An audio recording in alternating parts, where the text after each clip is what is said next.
Tactical engagements. The story may now pause to tell what had already taken place. Grant's effort was to pass our flank and get between us and Richmond. He had started after thorough preparation at midnight on the 3rd, and in 18 hours had put most of his force with its artillery and fighting trains across the river, using 5 pontoon bridges. He had made about 12 miles, and might have made a few miles more, but preferred to encamp on the night of the 4th in close order and wait for the 9th Corps, which, with the great bulk of the ordnance and subsistence trains, was still behind. This had been the most critical day, and to Grant's relief it closed without Lee's having made an appearance. Tactical manoeuvring.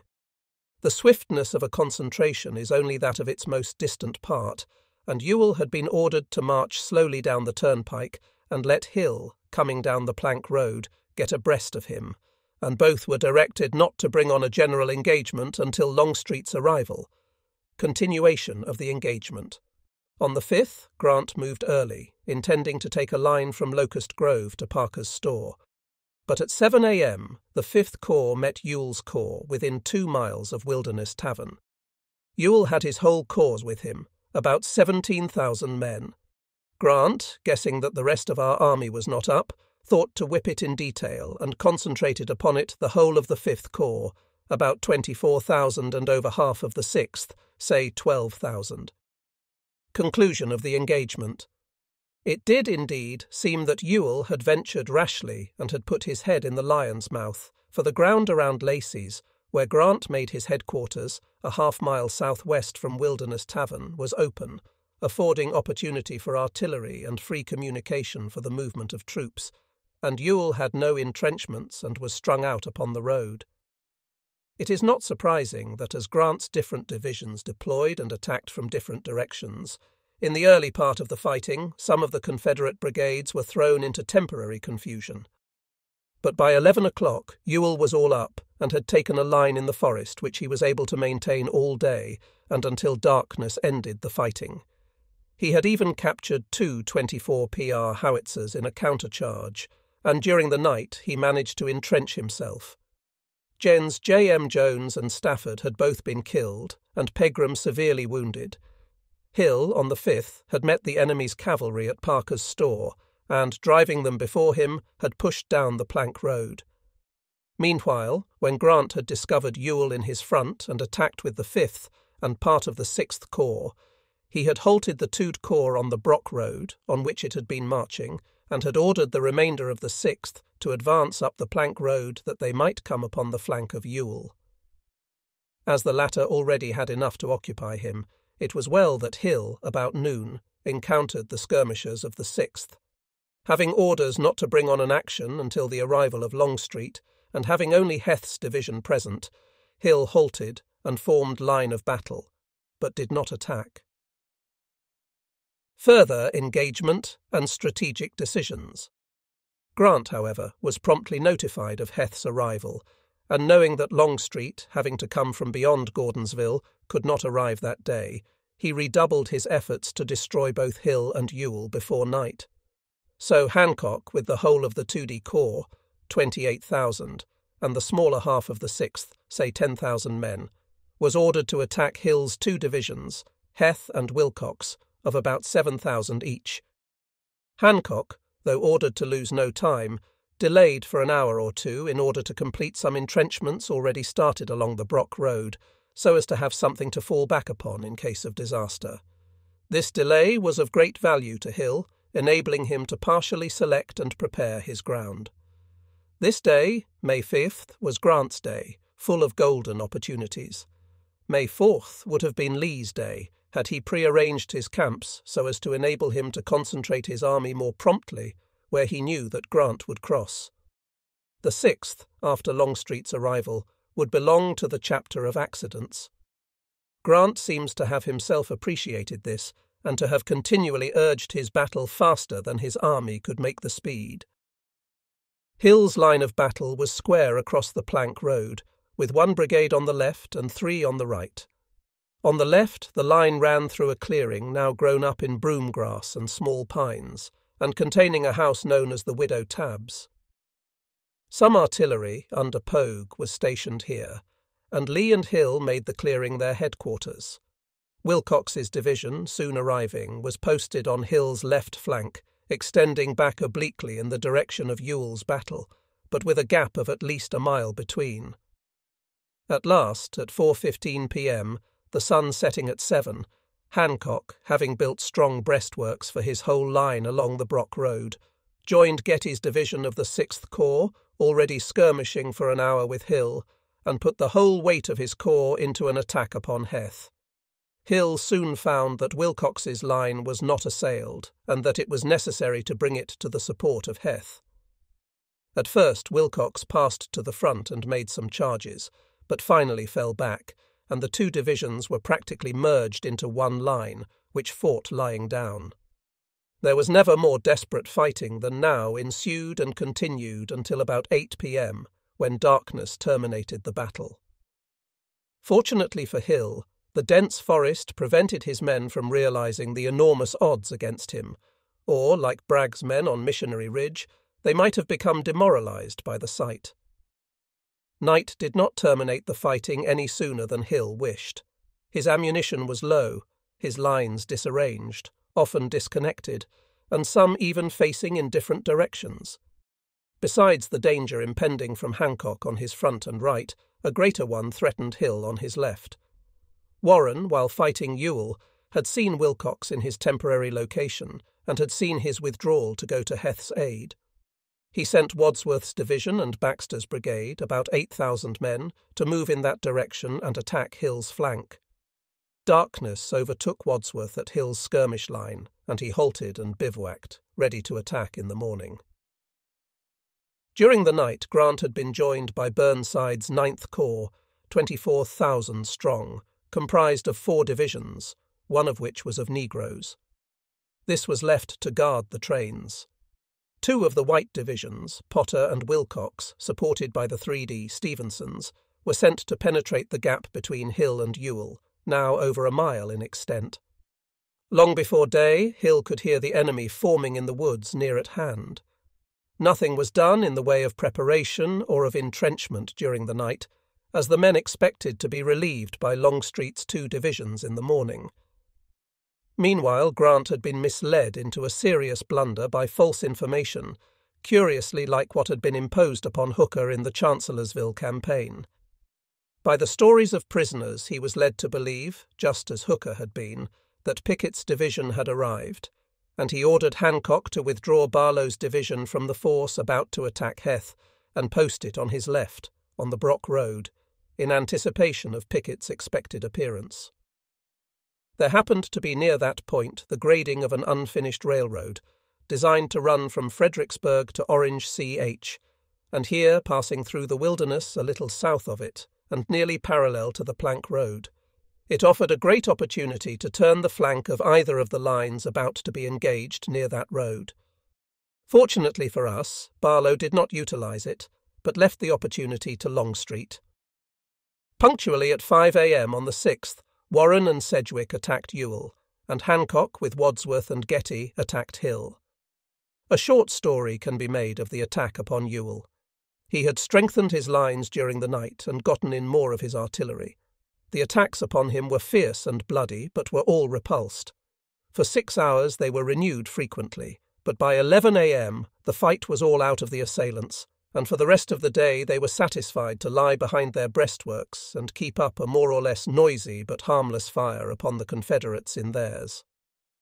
Late in the afternoon, however, an attack was made upon an exposed flank of the 6th Corps by Gordon, of Early's division, which will be described later. But of all the chapter of accidents affecting the Confederate fortunes, scarcely one was more unfortunate for them than what was then disclosed. The opportunity for this attack, which might have been fatal to Grant's campaign, had lain open all day, uninvestigated by Ewell and Early, although both were notified of it and begged to verify it. Hancock's attack upon Hill opened with every promise of success. Birney's, Mott's, and Getty's divisions advanced simultaneously upon Heth and Wilcox, who made a strong resistance until Wadsworth's division and Baxter's brigade struck them upon the left flank, and Hancock's left overlapped and turned their right. With both flanks broken, they were rapidly rolled up toward the centre, and the men, appreciating that their position was no longer tenable, fell back from both flanks into the plank road and came pouring down the road past the open field near the Tab House, where Lee stood among the small and scattered pines. Seeing McGowan pass, Lee rode up and said, "My God, General McGowan, is this splendid brigade of yours running like a flock of geese?" McGowan answered, "General, the men are not whipped. They only want a place to form, and they will fight as well as ever they did." Meanwhile, as already told, Longstreet's double column had turned into the plank road at Parker's Store about 5 o'clock with about 3 miles to go. Longstreet and staff rode at the head of the column, which filled the whole road. As we drew near the Tab House, we met what seemed to be an orderly body of troops marching in the opposite direction, who parted, taking the woods on each side and giving us the road. Presently an excited staff officer appeared, trying to stop them, who, being asked why, answered, "They are running. Damn them." Soon bullets began to whistle down the road, and Longstreet ordered the leading brigades forward into line on each side. Gregg, Benning, and Law, under Field, took the left. Kennedy, Humphreys, and Bryan, under Kershaw, took the right. Some of the bullets were coming across the road from the right, their direction showing that the enemy was about to pass around our flank.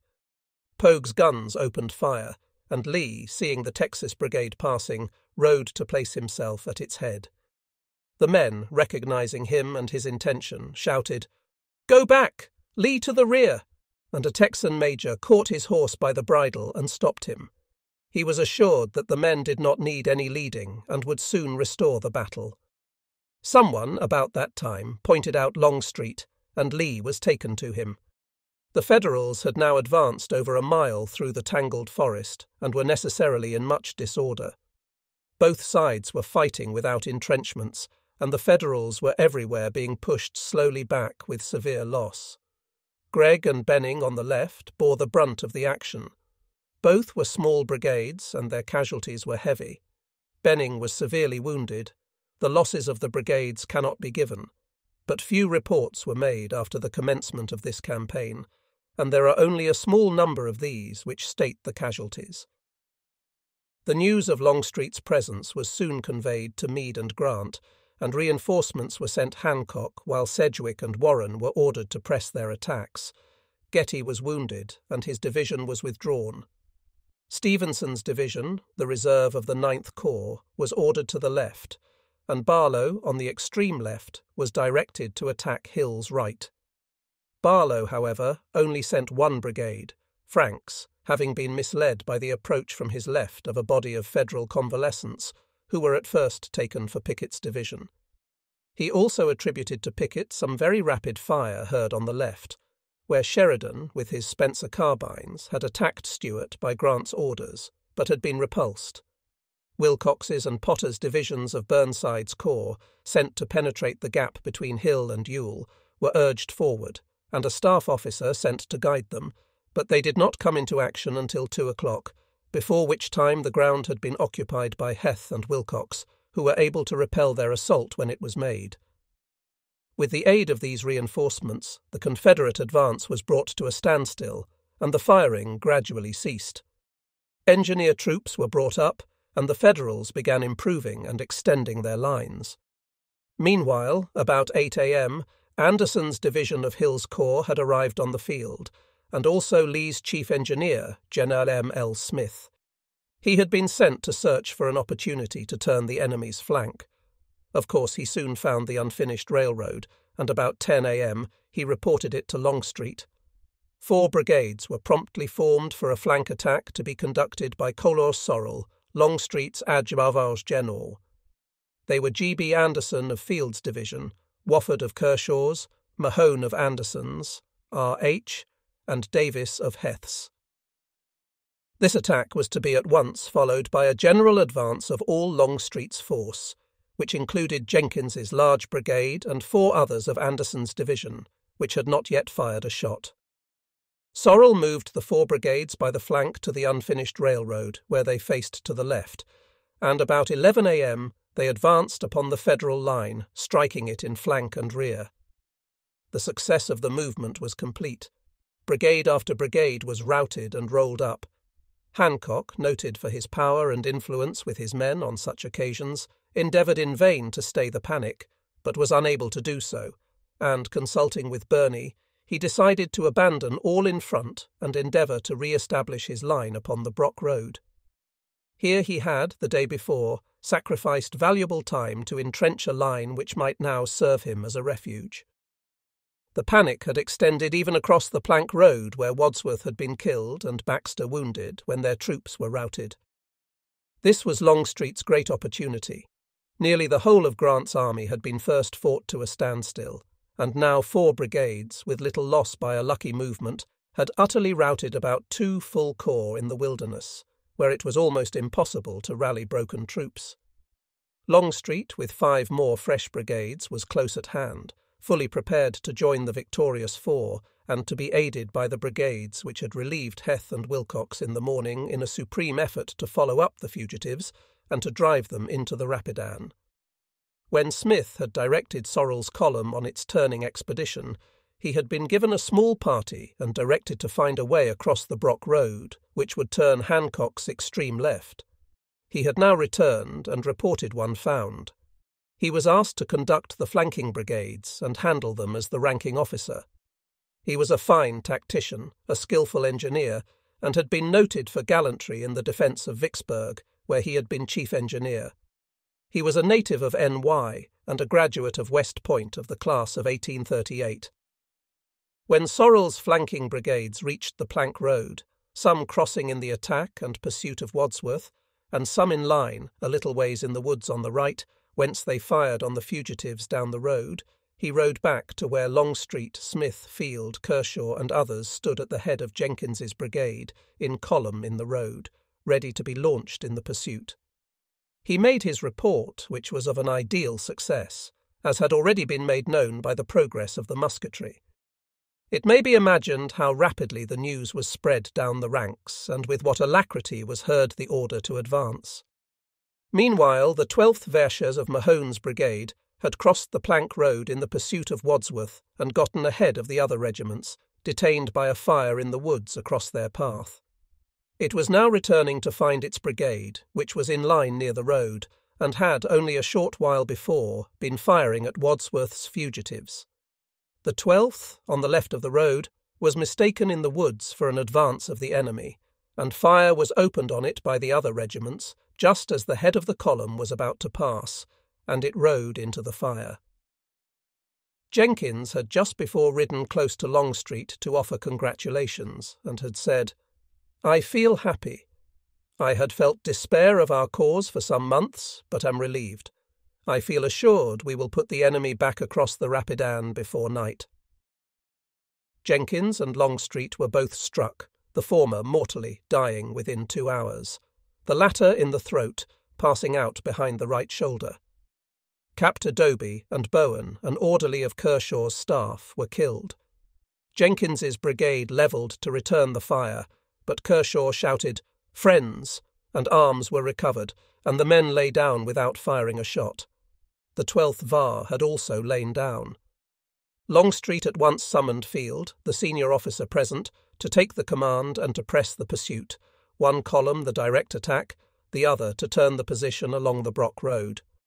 Before Field, however, had taken command, Jenner R. H. Anderson, his senior, arrived, and Lee soon after came up. Longstreet writes that the plans, orders, and opportunity were explained to Lee, but the woods concealed everything except the troops along the road, and Lee did not care to handle broken lines, and ordered a formation for parallel battle.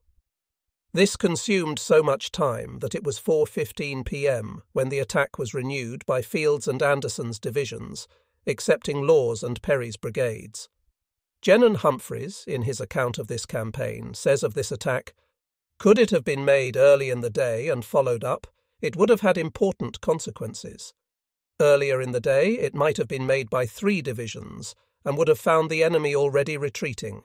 Now he had had 4 hours to reform in entrenchments and strengthen them. Grant had himself given orders to renew his attack upon us at 6 p.m.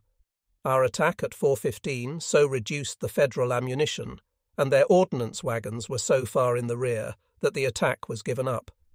As it was, Jenkins' brigade, under Bratton after a half-hour's attack, drove off Ward's brigade and a portion of Mott's division and planted their colours upon the entrenchments.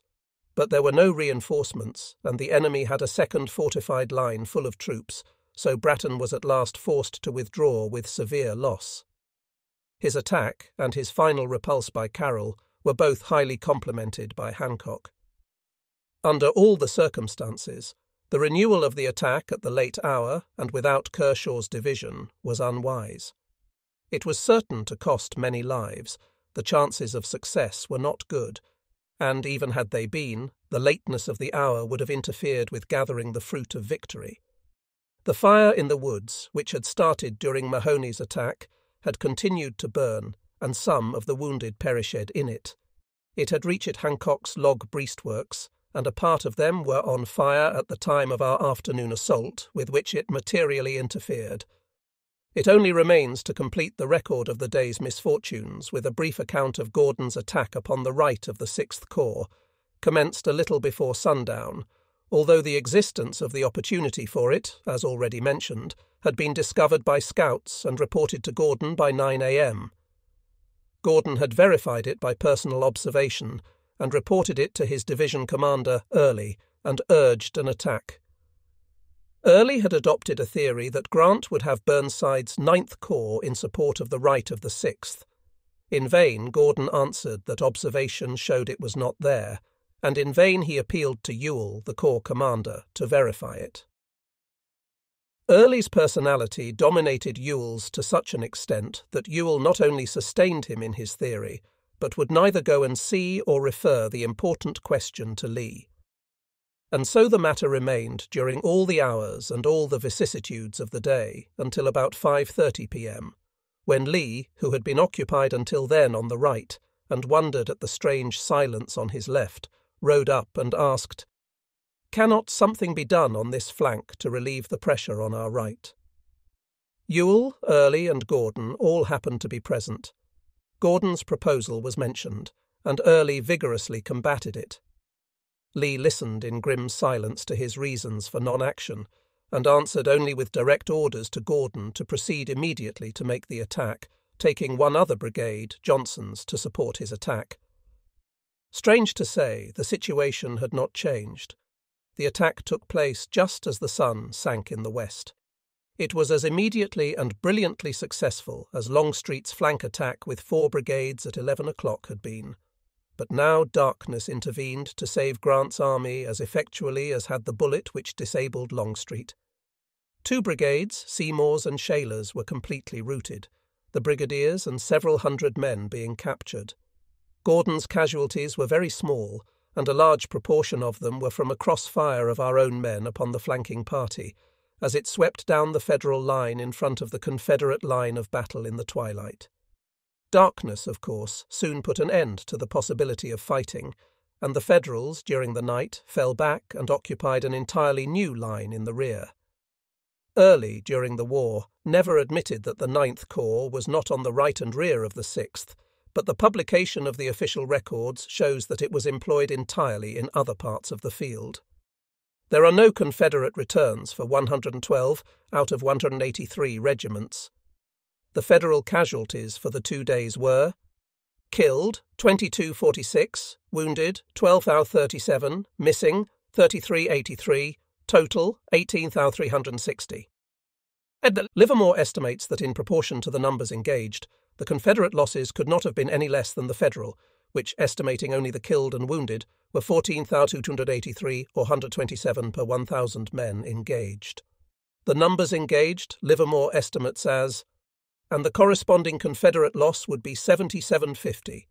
The Confederates had killed Gens J. M. Jones and L. A. Stafford, and wounded Longstreet, Pegram, Benning, and Perry.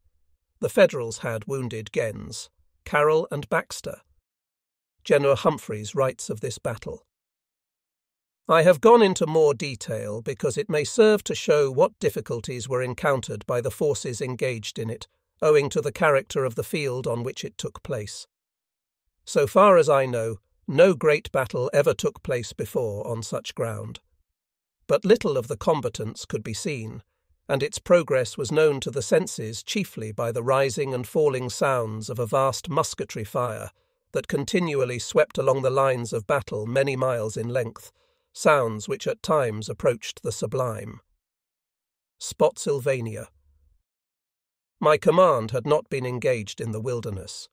When the battle began on the 6th, I was ordered to halt all the artillery at Parker's store, and it remained there until in the afternoon of the 7th, when it was started for Spotsylvania CH.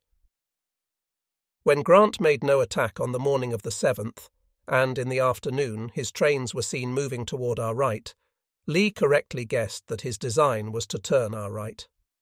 Late in the afternoon, Lee ordered Anderson, who had succeeded Longstreet in command of the 1st Corps, to march at night for Spotsylvania. It was to be a foot race to see who could first occupy the ground, and the advantages seemed to be with Grant, who had ordered Meade to start his trains at 3 p.m. so as to clear the roads, and to establish one corps at the courthouse, one at the crossroads known as the blockhouse, and one at Todd's Tavern. The troops were to march at 8:30 p.m., and they had about 12 miles to go. It was in the dark of the moon. We had about 15 miles to go, and on arrival only 2 divisions to oppose to the 3 corps.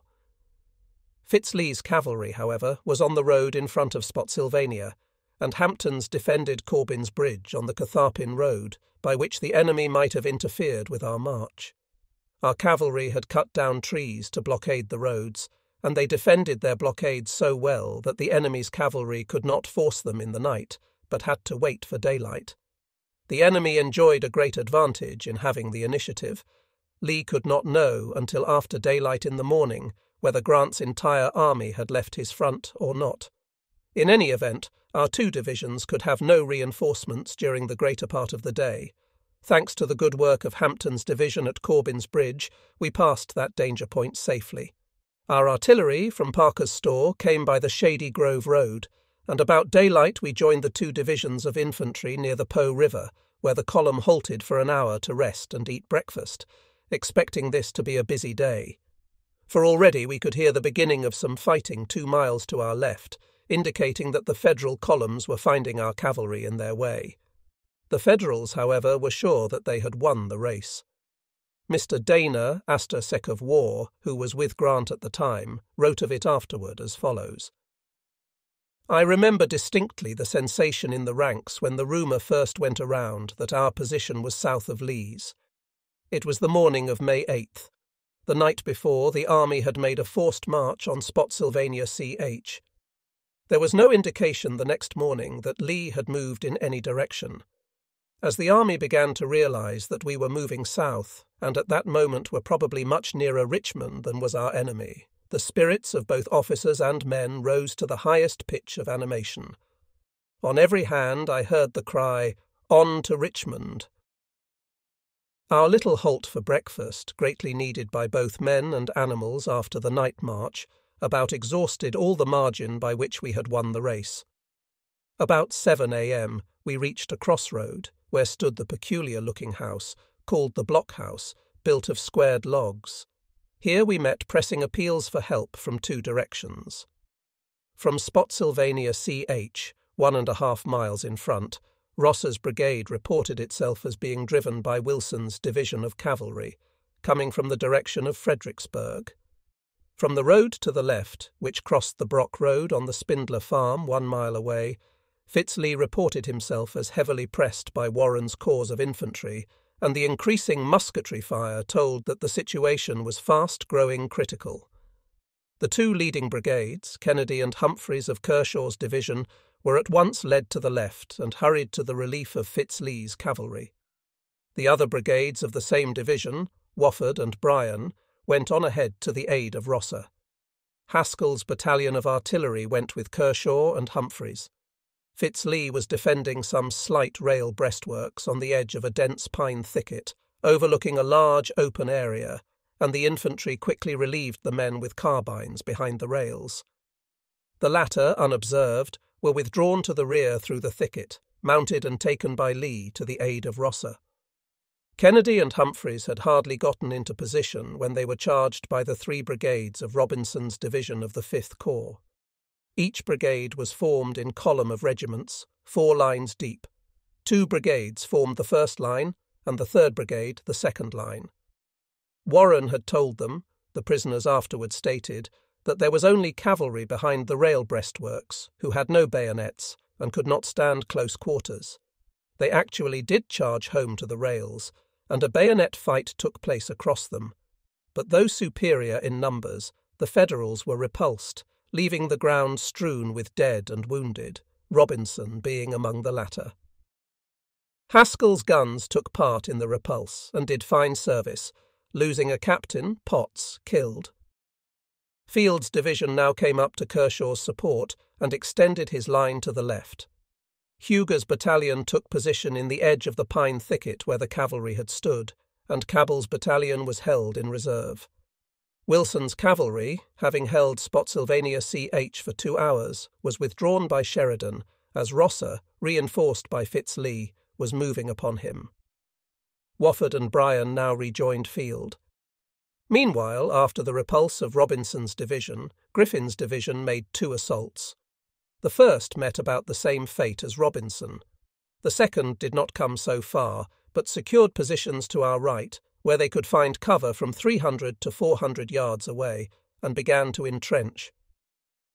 Crawford's division next came up to Griffin's left and extended his entrenchment, only exchanging rather distant fire with ours. Wadsworth's, the last division, now under Cutler, next made an attack upon our left, driving in our pickets and establishing a line prolonging Griffin's to his right. It was now about midday, and Warren's corps had been fought to a standstill.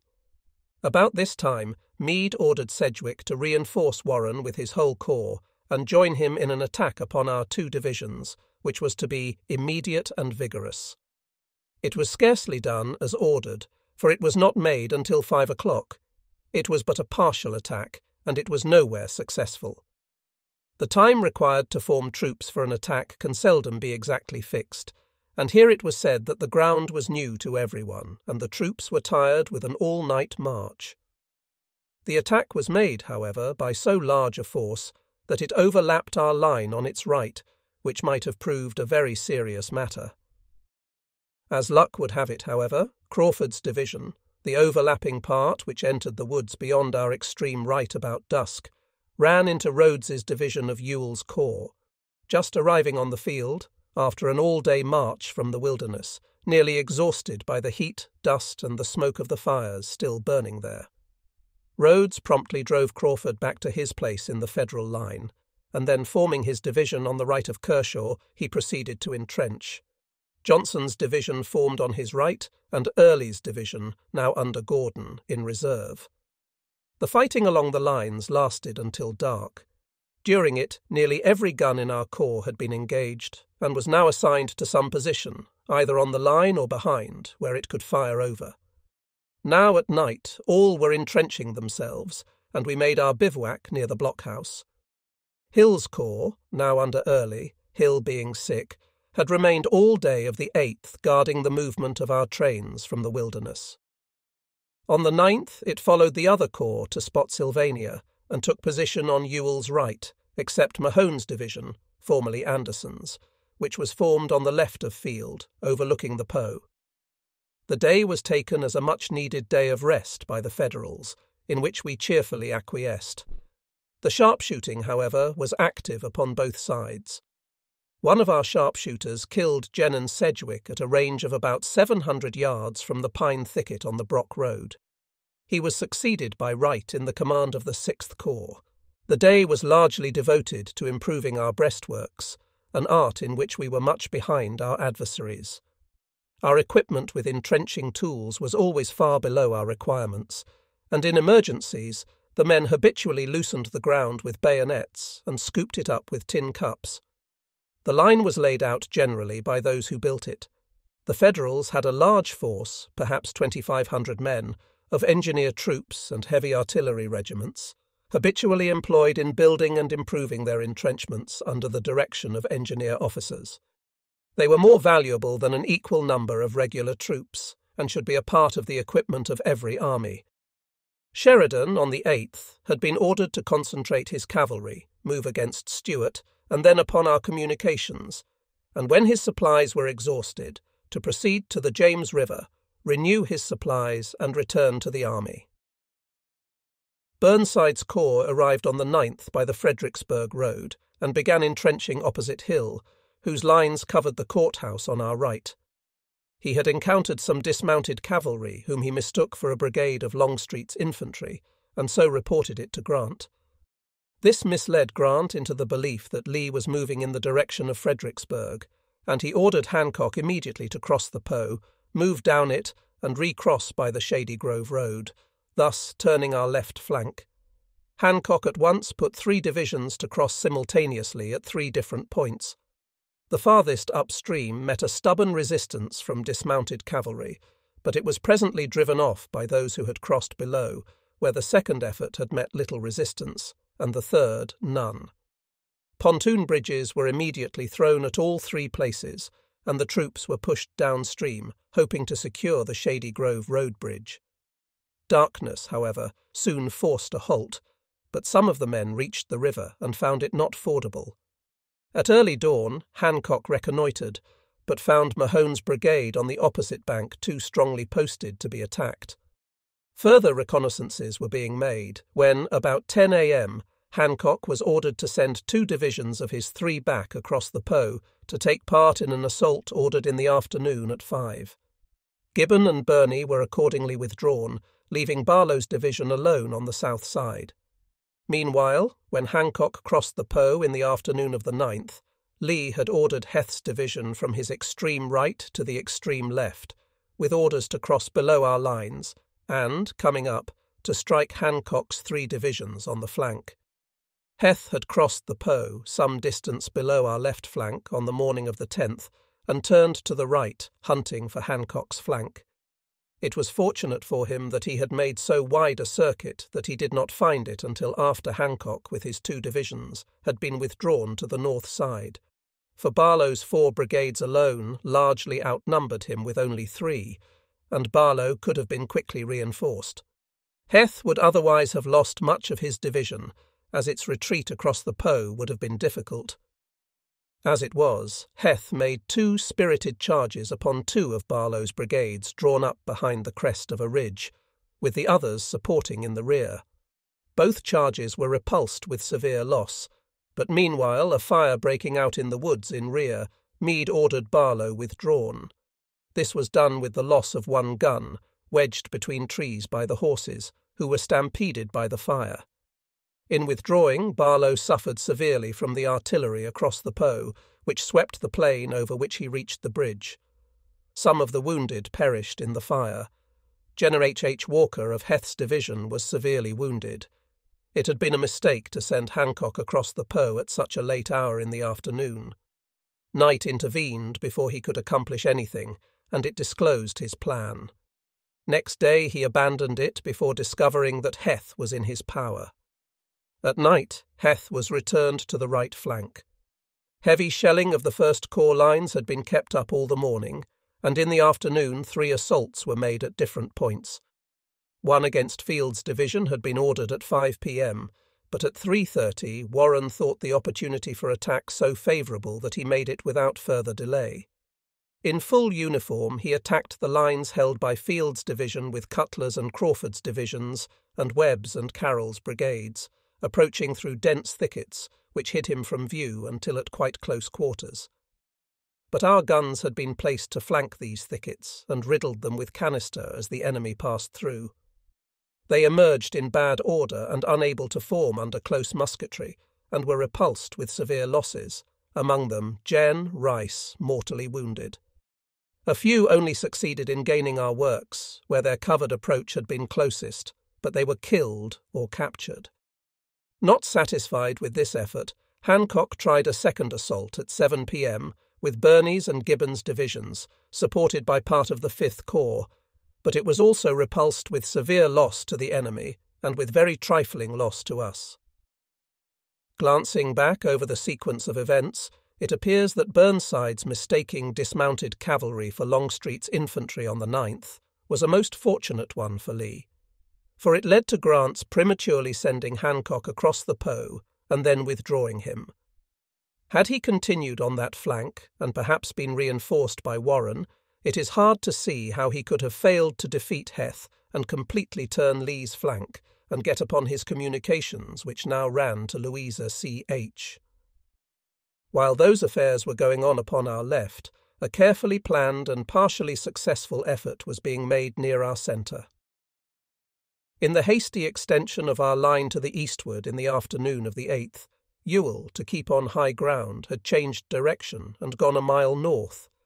Then, making a right-angled salient, had returned within 3/4 of a mile of the point of departure before resuming his eastward course. There resulted a great salient a mile long, reaching out toward the enemy and ending in the point afterward known as the Bloody Angle. It was a piece of bad engineering and certain to invite an attack as soon as the enemy understood it. This it required a few days for them to do, for our sharpshooters prevented any close reconnaissance. Meanwhile, however, our men found that the sides of the salient angle were enfiladed by the musketry fire of the enemy's sharpshooters coming over the parapets, and, for protection, traverses were erected every few yards along them. On the 10th, all the features of this salient had not been understood, but on its western face the enemy had found a place where a large force could approach within 200 yards of our entrenchments, entirely unobserved, and would have but that distance under fire to enter them. It was here that the carefully planned effort was made at 5 p.m. The assault was made under Colin Upton commanding a brigade in Russell's division of the 6th Corps. He was a graduate of West Point of the class of '61 and had already shown himself distinguished as a tactician and a leader of troops. His command included 3 brigades, comprising 12 regiments, which were formed in 4 lines. No commands were given while moving into position. All had bayonets fixed and guns loaded, but only the front line had them capped. On reaching our works, the first line would divide, half going to the right and half to the left, to sweep in each direction. The second line would halt at the works and open fire to the front. The third would lie down behind the second, and the fourth would lie down at the edge of the wood, whence they charged, and awaited the result. In the charge, all officers would constantly repeat the shout, "Forward," and the men would rush forward with eyes on the ground they were traversing. The attack fell upon Doles's gay brigade of Rhodes's division, and Upton thus describes how the charge was met. Here occurred a deadly hand-to-hand conflict, the enemy sitting in their pits with pieces upright, loaded, and with bayonets fixed ready to impale the first who should leap over, absolutely refused to yield the ground. The first of our men who tried to surmount the works fell pierced through the head by musket balls. Others, seeing the fate of their comrades, held their pieces at arm's length and fired downward, while others, poising their pieces vertically, hurled them down upon their enemy, pinning them to the ground. Numbers prevailed, and like a resistless wave the column poured over the works, quickly putting hors de combat those who resisted, and sending to the rear those who surrendered. Mott's division was to have supported Upton on the left, but it did not appear.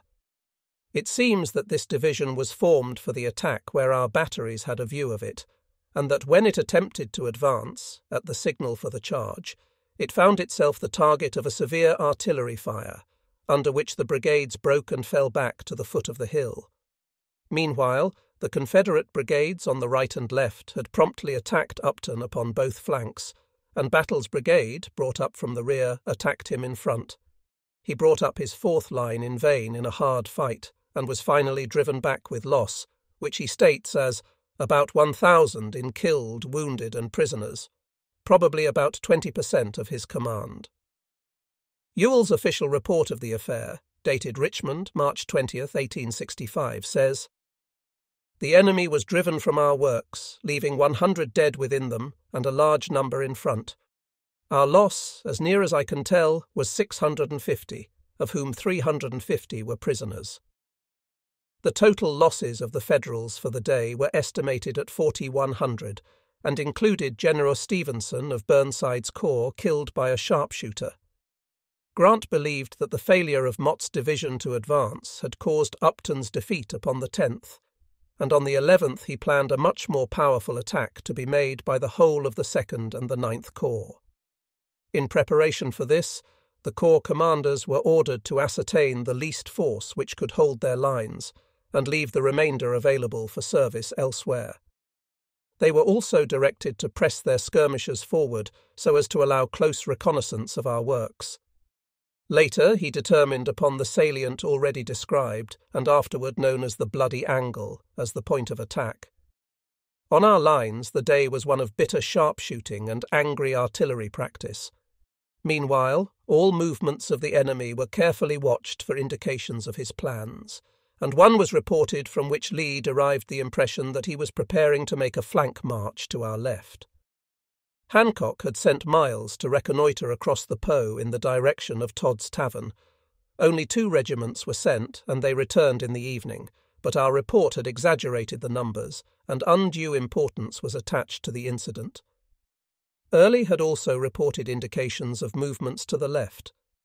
Lee believed that Grant was preparing for another flank march to be attempted during the night, and orders were sent to each chief of artillery to withdraw at sundown all of his guns which were in lines close to the enemy, so that if it became necessary to move during the night, the withdrawal of the guns would not be heard.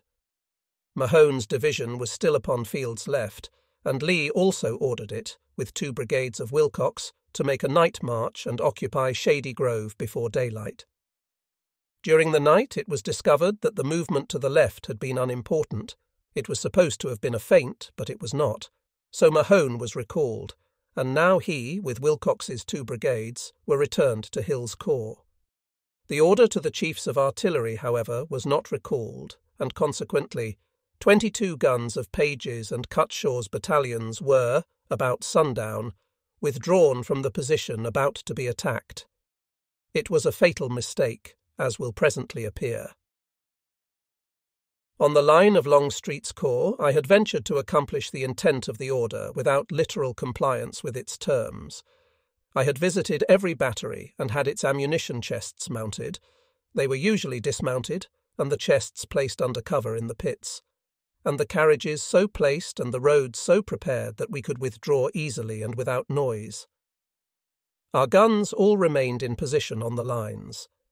It was in the dark of the moon, and heavy rain was falling as the Federals began to move soon after nightfall. It was after midnight when they reached the ground where they were to form. Hancock's formation is interesting, but it failed from an over-concentration of force. Hancock's formation for charge, May 12, 1864. At Gettysburg, our formation for Pickett's charge, which was too light, was in 2 lines supported at a little distance by a part of a third. Upton's charge on the 10th was in 4 lines, and was at first successful, but was finally repulsed. Hancock seemed anxious to make sure, and formed Barlow's division in 2 lines of 2 brigades each, closed in mass. This gave a column at least 10 ranks, or 20 men, deep. Barlow had open ground to advance over. On his right, Birney had a marsh, and then a thick wood of low pines, until quite near the enemy. He was in 2 lines, followed by Mott in 1. In rear of all stood Gibbon's division deployed. All officers were dismounted, and the division and brigade commanders and their staffs marched in the centre between the lines. The intervals between the ranks in Barlow's division were all so small that soon after the advance began, the intervals were lost and the division became a solid mass. Grant had ordered the charge at 4 a.m., but owing to fog, Hancock delayed until 4:35. As it began to grow light, the order was given to charge. The men moved at first quietly and slowly, but about the time when the Confederate pickets fired, they broke into a run, and there was some cheering. The distance to our works was about 1,200 yards. The Confederates had heard the noise of the column being formed, and urgent calls had been sent for the return of the 22 guns, which had garnished our parapets the day before, but had been withdrawn about sundown, as already told. They were now coming back through the woods in 2 long lines under Page and Cutshaw. The 2 leading guns were in time to unlimber, and between them fired 3 rounds into the Federal masses before they were surrounded. All the column, except the 2 rear guns, was captured. Had they been in their places, it is quite certain that the charge would not have been successful. Nowhere else in the whole history of the war was such a target, so large, so dense, so vulnerable, ever presented to so large a force of artillery. Ranks had already been lost in the crowd, and officers could neither show example nor exercise authority. A few discharges would have made of it a mob which could not have been rallied. There was a thick abattis of felled trees in front, and chevaux de frise, which Barlow says would have been very difficult to get through under a cool fire. For the mob, which his division would have soon formed, there would have been no escape but flight, with phenomenal loss for the time exposed to fire. As it was, our infantry had time to fire only 2 or 3 hurried rounds when the enemy were upon them. Perhaps 1/3 escaped, but about 2/3 were captured, among them being Majeton General Johnston and Brig Sir General Stewart. Of the 22 guns, 18 were captured at once. 2 more were abandoned between the lines, where our men were able to use them against the enemy during the day, but the enemy got them during the night. Thus, the first Federal operation of the day was a great success, so far as guns and prisoners were concerned, but the tactics used were so faulty that they practically so embarrassed all the future operations as to prevent any further fruit from the victory, although the whole force of the army was brought to bear. The enemy, in possession of the salient and the captured guns, pursued the fugitives and turned some of the captured guns upon them. But the fugitives, falling back, soon met reinforcements coming from the brigades of Johnston and Gordon on the right, and from Daniel and Ramseur on the left, who attacked them with great spirit. The pursuers were utterly disorganized, as indeed was almost the whole of Hancock's corps, and there was scarcely room within the salient to organize and reform the lines. Efforts were being made by Barlow when the well-organized Confederate brigades began to push back the disorganized pursuers and recover some of the ground which had been lost. It was reported to Grant that Hancock was being checked and 8 brigades of the 6th Corps were ordered to reinforce him. They charged in with cheers and were added to the troops already much too crowded in the confined space. This was about 8 a.m. Meanwhile, Burnside had been ordered at 5 a.m. to assault A.P. Hill's lines on our right. He had sent Potter's division against Lane's, our extreme brigade, on that flank. Potter carried the line and captured 2 guns. Lane reformed his brigade in some old breastworks, which enfiladed those Potter had taken, drove him out, and recaptured the guns. Wilcox sent 2 brigades to Lane's help, but they were not needed and were sent back. About 8 a.m., Burnside was ordered to move to his left and connect with Hancock's line, which he did by 9:15. Wilcox's division of the 9th was now ordered to attack Heth's line, at a favourable point where a pine thicket allowed a close approach under cover. While his attack was in progress, he was struck on his left flank by Lane's and Weisiger's brigades of Hill's corps, who had been sent out by Early to endeavour to relieve the pressure at the salient. Lane claimed to have captured a battery, but was unable to take it off. Wilcox was helped by Crittenden's division, and skirmishing and heavy artillery firing was kept up all day without material result. To return now to the angle where 8 brigades of the 6th Corps had arrived about 8 a.m., the determined counter-attacks of Ewell's brigades had cleared the space within the breastworks and compelled the enemy to confine themselves to the outside slopes of the parapet or the interior of a few enclosures along its inside slopes made by joining the ends of the traverses, which were only 10 or 12 feet apart and built up of logs. Every available foot of cover was occupied, and outside of the parapets the men stood from 20 to 40 deep. Those in rear would pass guns to some in front, who would fire almost as rapidly as if they had breech-loaders. Fortunately, much of the fire was without aim, or nothing could have lived before it. The entire forest in its front was killed, logs were whipped into basket stuff. An oak tree, 22 inches in diameter, whose trunk is still preserved in Washington, was cut down entirely by musketry fire, disabling several men in the 1st SC Regiment by its fall. ammunition was supplied liberally from the rear, and many men fired over 300 rounds. The bodies of the wounded and slain of both sides who had fallen in the earlier attacks were shot to pieces and mangled beyond any recognition. In the meantime, Lee had brought up 3 brigades of Hill's corps, Perrin's and Harris's of Mahone's division and McGowan of Wilcox's, and Grant added 2 brigades of Ricketts's division and 3 of Cutler's to the 19 brigades already engaged. He also brought up artillery on the 2 flanks outside the salient to rake the prolongations of the parapet held by the Federals. In their reserve artillery were 8 24 PR Coehorn mortars, and these too were brought and effectively used to drop shells behind the Confederate parapets. Across the throat of the angle, our line was covered from view by the wood. Lee's only opportunity for attack was along the west parapet, where the traverses were close together, as already told. Here the Confederates never relaxed their efforts and succeeded in getting possession of nearly all of them up to the salient. Many were shot and stabbed through the crevices of the logs. Perrin was killed and McGowan severely wounded. In his report, the latter writes as follows: "In getting into this trench, we had to pass through a terror.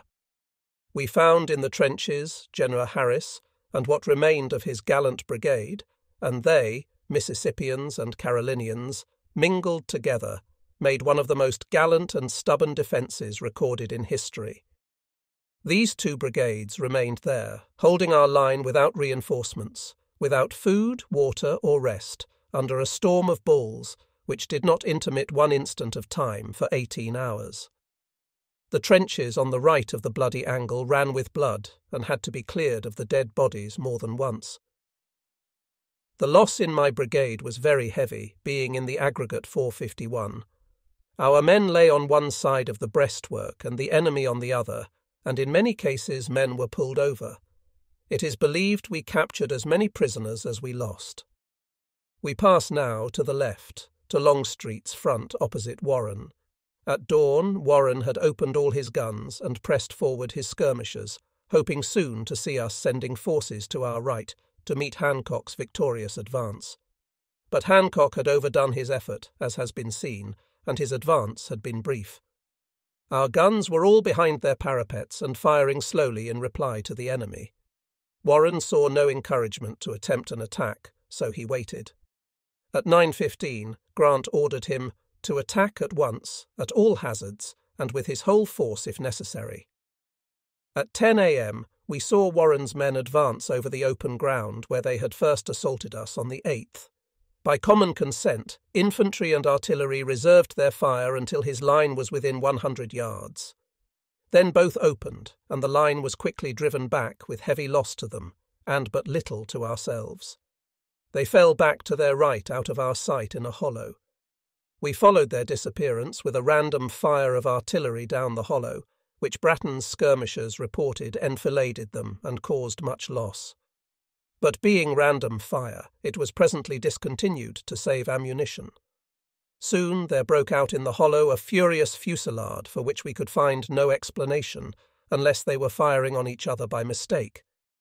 This seemed unlikely when it was kept up for over 2 hours, a great roar of musketry. Bratton, in his report, says, "It seemed a heavy battle and we had nothing to do with it. Skirmishers from the 1st and 5th SC regiments were ordered up to the crest to discover what it meant. They found them lying behind the crest, firing at what did not clearly appear, but they, the skirmishers, with great gallantry, charged them with a yell, routed, and put the whole mass to flight, most precipitate and headlong, capturing some 40 prisoners. In their haste and panic, a multitude of them ran across an open space and gave our battery and my line of battle on the right a shot at them, the skirmishers too. We kept up a most effective fire on them, and that field also was thickly dotted with their dead and wounded." I can find no mention of this episode in any Federal report beyond statements in the itineraries of Griffin's and Cutler's divisions that they were engaged, Griffin 3 and Cutler 4 hours, on the morning of the 12th. Can it be that 2 Federal divisions fought each other for nearly that time, and that every reference to it in the official reports has been carefully suppressed? It seems so. Warren's account of the attack gives suspiciously few details, not even noting the divisions engaged. Here is the whole of it. I also again assailed the enemy's entrenchments, suffering heavy loss but failing to get in. The enemy's direct and flank fire was too destructive, lost very heavily. It hardly seems likely that so much loss could have been incurred from their very brief exposure to our fire. Longstreet's official diary describes the action only as 2 violent assaults between 9 and 10 on a part of Field's line. Jenner B. G. Humphreys's book throws no light on the subject beyond the following footnote. I was overlooking the right of the army and gave the order for the assaults there to cease as soon as I was satisfied they could not succeed, and directed the transfer of the troops to the centre for the attack there. What then prolonged the engagements of Griffin and Cutler between 3 and 4 hours, of which no one gives any details? Immediately after this failure of Warren to break our line, his whole force was transferred to the angle, except Crawford's division of 2 brigades and Kitching's and Dennison's brigades. This added 8 brigades to the 24 already massed there, and artillery was also brought to bear from every spot, near and far, which offered a location. It had been intended to use Warren's corps in a fresh attack upon the angle, but after some preparation it was wisely abandoned. Lee had brought up Humphreys's brigade from Kershaw's and Bratton's from Field's division. We had also contributed Cable's Arty Batten to strengthen the force holding the line across the gorge, and it was practically impregnable. As night approached, several Federal brigades were designated to keep up the fire upon our lines all night. It was faithfully done, at least until 1 a.m., about which time, under cover of the darkness, we withdrew to the gorge line, leaving to the enemy the entrenchments which had been so well defended all day. It had been necessary in the morning to retake them from Hancock's first assault, and to hold them until Lee could close the gorge. Afterward, he could not withdraw the force with which he had done it until nightfall, though there was no longer any value in the lines they held. The military lesson to be learned from the failure of Hancock's assault, for it was a failure to get only 20 guns and perhaps 4,000 prisoners for such a gigantic effort, is that there is a maximum limit to the force which can be advantageously used in any locality, and a superfluity may paralyze all efforts. Here there was a great superfluity. The Federal losses for the 12th are given by Humphreys as: the Federal gens, Wright, Webb and Carroll, were wounded. The Confederate losses, Humphreys estimates as between 4,000 and 5,000 killed and wounded and 4,000 prisoners. We had gens, Daniel and Perrin killed, James A. Walker, R. D. Johnston, McGowan and Ramseur severely wounded, Edward Johnson and George A. Stewart captured. One feature of the occasion which added to the hardship and suffering on both sides was the rain, which fell almost incessantly for 2 nights and a day. Mr. Dana gives the following account of a visit to the angle on the 13th. All around us the underbrush and trees had been riddled and burnt.